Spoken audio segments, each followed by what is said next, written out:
Let's just start with a hard truth. When you get an invitation from Wall Street for a golden opportunity, it's not because they like you. It's because they've run out of other options. You're not getting a seat at the table. You are the last resort. Now, this isn't some conspiracy theory, okay? It's a pattern. The smart money, they don't share their alpha, their secret sauce, the edge that makes all the money. No, they offload risk. By the time an exclusive deal gets to you, the real profits are long gone. The insiders are just looking for someone to buy their overpriced assets. They need you to be their. So the key is just to understand the game. And that's what we're going to do. We're going to decode this whole cycle of market manias, from the historical patterns to the psychological traps that we all fall into, so you can spot when you're being sold a ticket to a party that's already over. All right, let's dive in. Think back to the whole GameStop frenzy. I mean, a stock just explodes 2,700% in 13 days. It made no sense. But that feeling you got, that mix of greed and a deep fear of missing out, that is the engine that powers every single bubble. It's not a bug in the system, it's a feature Wall Street has gotten really, really good at exploiting. And this isn't just random chaos. What feels like a completely new, once-in-a-lifetime event, like this whole AI boom, it's actually part of a cycle that is deeply, deeply predictable. So, according to the work of an economist named Carlota Perez, the last 250 years have been driven by 5 huge technological surges, and each one lasts about 50 to 60 years. From steam power to the internet, every single one follows the exact same script: a boom, a bubble, and then a bust. The AI revolution, it isn't new. It's just our generation's turn to live through the cycle. And here's the map for that cycle. It always starts with the eruption of some new tech. Then comes the frenzy. That's the bubble where things get crazy and prices totally detach from reality.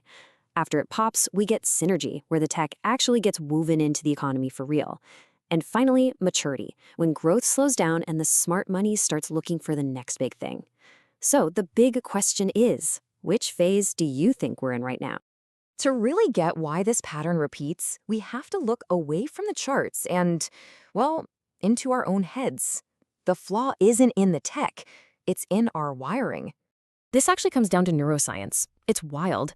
fMRI scans show that when you watch other people making a ton of money, it triggers your brain's ancient survival circuits.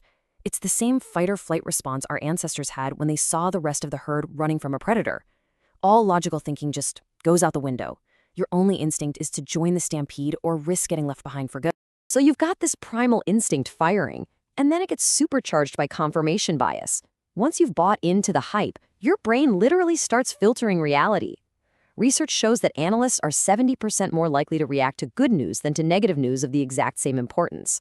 You just end up in this echo chamber where everything you see and hear tells you you're a genius. And this whole thing is powered by one big idea, the greater fool theory.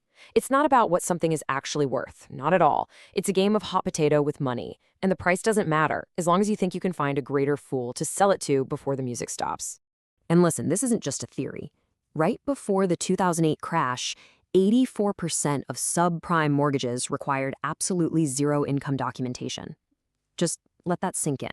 These assets were fundamentally junk, but everyone kept buying them, totally convinced that a greater fool was right around the corner.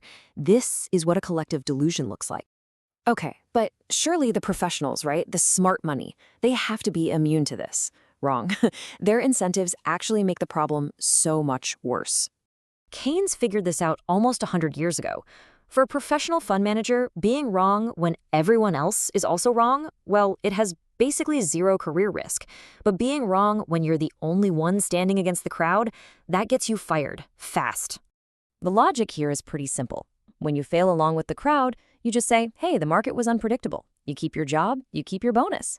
But if you try to be a hero and stand alone against the herd, and you're wrong, or hey, even just a little too early, you're seen as incompetent.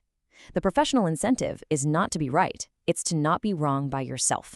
So let's take this entire framework, the historical cycle, the psychological traps, the professional paradox, and apply it to what is happening in the private markets right now. So here's the situation. The big institutional players, think pension funds, are totally maxed out. They can't put any more money in. Meanwhile, the usual ways to cash out, like a big IPO, well, those are all but closed. So you have insiders sitting on these massive paper fortunes from the AI hype, but they have no way to actually turn that paper into cash, unless they can find a brand new source of buyers. And the valuations they need to sell are just mind-boggling. We are seeing AI startups priced at over 100 times their annual revenue. I mean, those numbers make the dot-com bubble look tame. These are prices that the public stock market would almost certainly reject. This number right here really shows you the pressure they're under. The actual cash being paid back to investors has collapsed to just 11%. That's a decade low. The big money wants out, but the system is completely seized up. So what's their solution? A record $162 billion secondary market. This is where one fund just sells its illiquid, stuck assets to another fund. And who's providing the fresh cash for these new funds? Well, for the first time ever, it's you, the retail investor sold on the dream of democratized access. You're not getting in early, you are their escape hatch.